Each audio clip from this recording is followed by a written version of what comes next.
Hi doctor, my name is Idzni Nashuha and I will be explaining about the presentation of air-lift bioreactor. First of all, I would like to excuse my swollen eyes.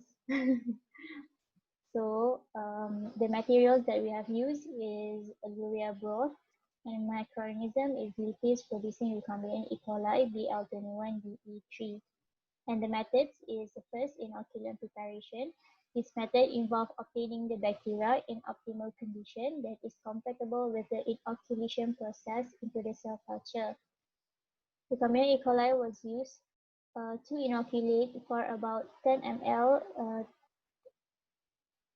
for 900 ml of urea broth medium was used. So for lipase activity assay involves the mixing of phosphate buffer pH 6.5 with 25 microliter of enzyme extract. In ethanol, 5 microliter of trypton X and 25 microliter of 0.02 m nitrophenyl laurate (PNPL) was added. This assay mixture was incubated for 37 degrees Celsius for 5 minutes, and the amount of PNP released from PNPL could be measured and repeated. It was used by the standard curve of p-nitrophenol (PNP) as the amount of lipase liberated, 1 micromole of PNP per minute. 1 unit of lipase activity was defined. For measurement of optical density of sample, OD is about the measurement of optical component's ability to delay the transmission of light, where it will be measured the span of light through the substance. In this experiment, the optical density was observed at the observance of 600 nanometers. Then we have used the reducing sugar using the NS method and the glucose standard curve, DNS method. Then for precaution step, proper personal protective equipment, especially safety goggles, should be worn when using the bioreactor. Never block the exhaust to pressurize the vessel. If the vessel exhaust becomes blocked, pressure can build up, possibly shattering the vessel and endangering personnel. They use the minimum air gas pressure that will provide adequate airflow for the application, never exceed the maximum pressure, and to avoid vessel stress crack, especially during autoclaving, never over-tighten vessel clamping screw. Then for result, first we measure the enzyme activity reading of optical density at 600 nanometer dry rate and ln OD for air flow rate, 10 air flow rate 100, 250, 500, and 1000 milliliter per minute. Here is the graph for enzyme activity against time for all different flow rate and also the graph for dry rate against time for all the different flow rate.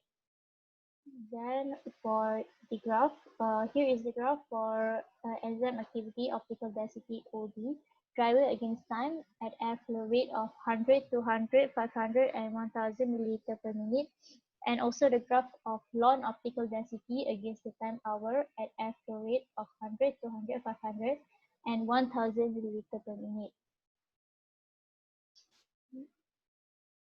Then next we will calculate the coefficient of kinetic analysis. For growth rate 100, 200, 250, 500, and 1000 by using the formula ln OD2 minus ln OD1, T2 minus T1, and also the doubling time by using the formula ln 2 over mu. Next, we did measure the volumetric productivity. The formula for volumetric productivity equals to the highest product concentration divided by working volume times time. The highest product concentration based on the highest value of enzyme activity for each airflow rate. So we did measure the specific production rate, QP, by using the formula 1 over x dp over dt, where x refers to cell dry rate and dp refers to the changes in enzyme activity and dt refers to the changes in time. We also measure the specific growth rate by using the formula macro equals to ln OD1 over OD2, D2 minus D1. So here is the graph for specific growth rate and specific production rate at airflow rate 100, 150, 500, and 1000. Then for the discussion, the purpose of this experiment is to study and understand the effect of airflow rate upon lipase producing recombinant E. coli that is cultivated in the airlift reactor. The fermentation will carry out at the constant temperature of 30 degrees Celsius pH 7, but at different airflow rates of 100 milliliter per minute, 200 milliliter per minute, 500 milliliter per minute, and 1000 milliliter per minute. For all the relevant tables of result referred to based on the compilation of tables of data for cell dry weight at different airflow rates that were plotted, and from the graph it shows that the optimal airflow rate is at 500 milliliter per minute airflow rate at T equals to 16 hours with an absorbance value of 1.8793 and at the highest enzymatic activity of 5.8.4.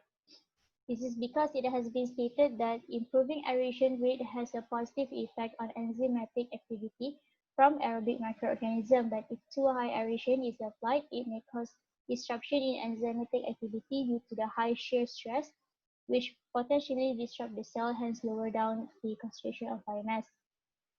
Then for kinematic analysis, we need to measure the growth rate at first by using the formula ln OD2 minus ln OD1 divided by T2 minus T1.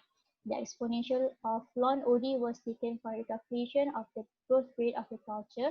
The result shows that the airflow rate of 250 milliliter per minute has the highest growth rate.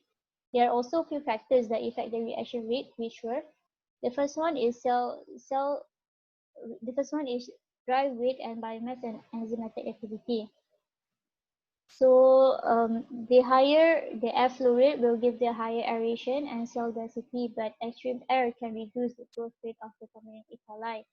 And the maximum growth rate is the higher the growth rate, the shorter the doubling time. That's all for me. Thank you so much, Doctor.